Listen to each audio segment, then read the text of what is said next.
e que atualmente está saindo nas séries, né?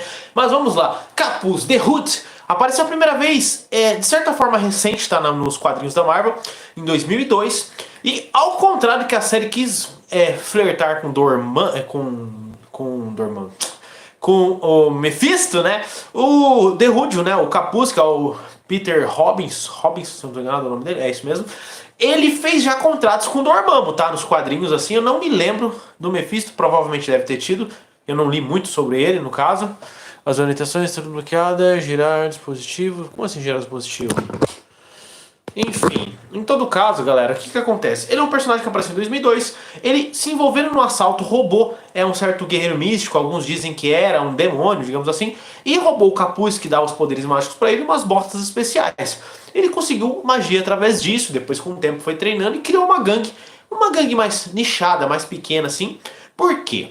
Para aproveitar o momento em que os grandes escalão dos heróis da Marvel estivessem enfrentando ameaças de níveis cósmicos, ameaças um pouco mais grandes, né, do universo ali, eles ficavam ali no meio dos panos roubando algumas coisas aqui, outras ali, então é desse jeito, era pequena. Dentre integrantes do grupo, Shocker, que é vilão do Homem-Aranha, já participou, Constrictor também já participou, que é um vilão, se eu não estou enganado, do Hulk do Punho de Ferro, se eu não estou enganado, enfim. Vilões do Demolidor, do Hulk, do Punho de Ferro ali, do Demolidor, do Homem-Aranha também, já participaram dessa organização. São grupos pequenos, é nível B, C, entendeu? É tudo mais.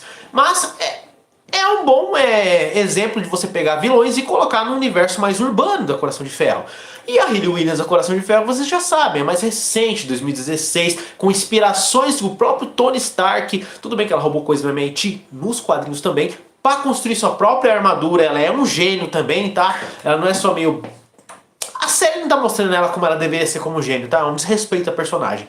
Mas assim, ela tem uma inspiração no próprio nome dela de Coração de Ferro por ter um coração de ferro, assim como o Homem de Ferro tinha, entendeu? Assim como o Homem de Ferro teve no universo cinematográfico da Marvel. Então eu acredito que teria que ter um pouco mais de respeito com o enredo da série. Tudo bem, ela caminhou por outro caminho, algumas pessoas devem gostar mais, outras menos, acho que a maioria, como eu que sou fã da Marvel, não curtiu tanto a série.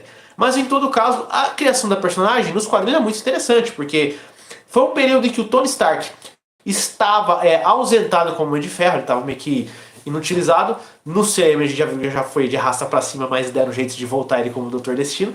Então eu imagino como deve ser interessante não só o Peter Parker agora ver o personagem, Tony Stark, na verdade é o Thanos, né? Quer dizer, na verdade é o Doutor Destino. E até a Hayley, né, que no caso, vendo ele lá, tipo assim, claro que eu não sei como é que vai ser essa construção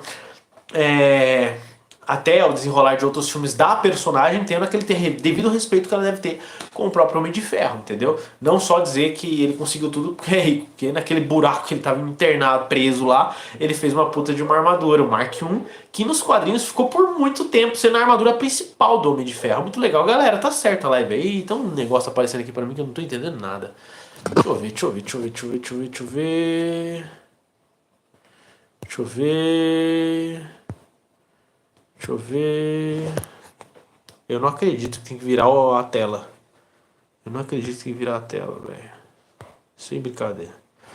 Pera aí que eu já refaço o vídeo aqui.